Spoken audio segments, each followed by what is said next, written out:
Chegou a hora da gente receber ele, André Machado, CEO do projeto Os 10%. Seja muito bem-vindo, André. É sempre muito bom falar contigo. Bom dia.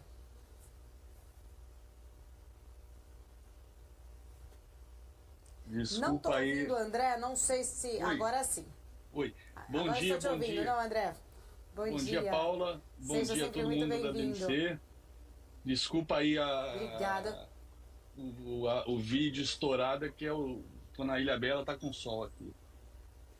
Ô André, tenha certeza que tá todo mundo aqui morrendo até de inveja desse teu cenário aí por atrás, né? Trazendo aí até luz aqui pra gente. Obrigada, é sempre um prazer falar contigo, inclusive, né, por nos atender mesmo estando de folga, trazendo aí suas opiniões sempre importantes. Quero começar falando contigo, são vários pontos, né, até mesmo importante aqui pra gente, como eu estava falando dessa expectativa da zona do euro ali em reduzir mais juros na reunião desta quinta-feira, a gente tem um cenário, vamos dizer assim, né, de apostas até mesmo maiores em relação ao Federal Reserve ser uma redução mais gradual, né? Isso veio muito ainda por conta dos últimos dados econômicos, das últimas falas dos dirigentes, mas ainda assim a gente vê as bolsas lá nas máximas nos Estados Unidos. Ontem a gente viu ali dia de bolsas, né, em altas, justamente por conta também de temporada de resultados. Queria entender como você está enxergando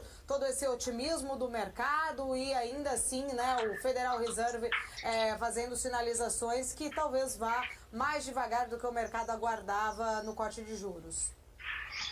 Olha, o último payroll foi realmente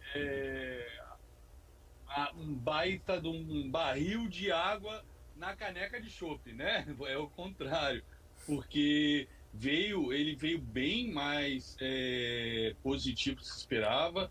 Ele veio também com a questão aí mudando para fazer uma revisão para cima dos últimos dois payrolls, né? E o Bostic, semana passada, do Fed de Atlanta, foi o primeiro Fed Boy a se pronunciar. Ele já falou da possibilidade de não ter, inclusive, nenhum corte ao longo dessas próximas duas reuniões, né? Então, apesar do mercado ter mudado as apostas para 25 base points nas próximas duas reuniões, temos ainda o payroll de novembro. Se vier forte novamente, como veio agora o payroll de outubro, relativo, né, ao mês anterior, setembro, o de novembro vai vir relativo a outubro, a gente pode ter essas apostas se tornando majoritárias para não termos nenhum corte, que eu acho que é a grande chance disso acontecer. Só o fato de ter havido uma revisão de julho, agosto e setembro ter vindo maior do que o esperado, né? Teve uma revisão para cima de julho, agosto, setembro ter vindo maior do que o esperado agora no Peru de outubro, já sinaliza uma tendência de que novembro não deve ser diferente. Então, e outro dado que eu lembro claramente que foi o que levou ao início desse rally alguns meses atrás, foi quando veio um payroll acima do esperado, porém, né, sempre são três dados que saem no payroll. É o dado de vagas criadas, que é o mais importante, depois, né, segundos depois, né, na sequência, vem os dados de desemprego percentual e depois os dados de aumento salarial médio, né? Então, muitas vezes a gente vê aquela oscilação porque sai um payroll mais forte, dá aquela pancada para baixo. Mas, de repente, o desemprego aumenta porque mais pessoas foram procurar emprego, né?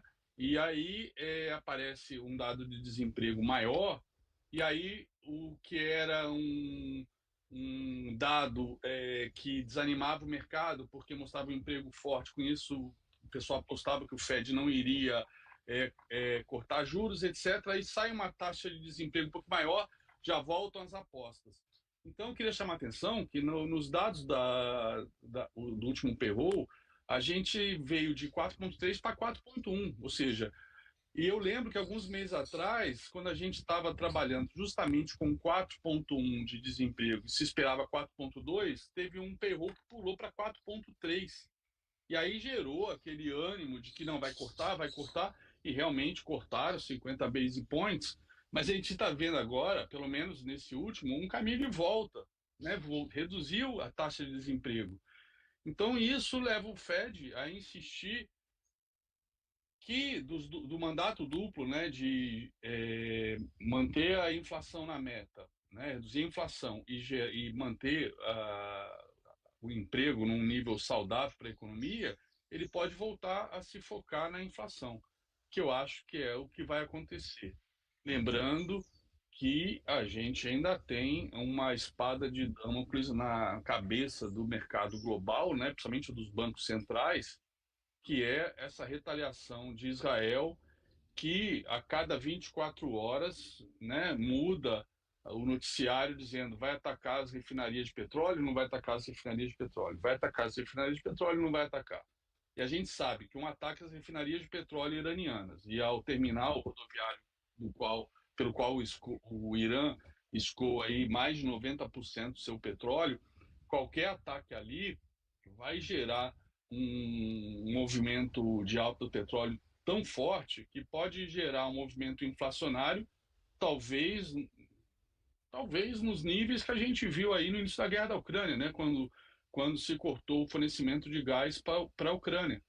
Porque um ataque a essas refinarias pode levar também o Irã a fechar o Estreito de Hormuz e 30% do petróleo passa por ali, do petróleo global. Então imagina né, o petróleo da Arábia Saudita sendo impedido de escoar por um fechamento do Estreito de Hormuz, o petróleo iraniano, né, que fornece praticamente, né, quase que com exclusividade para a China. Imagina isso, o preço do petróleo para onde vai. Então, eu acho que ainda é muito cedo para acreditar nessas apostas do mercado de que não vamos ter, que vamos continuar cortando, ou seja, vai ter agora um gradualismo desses cortes, vai se reduzir o pace, mas né, vamos cortar mais 0,5% ao longo das próximas duas reuniões, né, 25 base points. Eu acho que tem muita água para rolar até essa reunião de novembro e a gente pode não, a gente pode se frustrar, o mercado pode se frustrar fortemente aí com essa expectativa de mais cortes, né?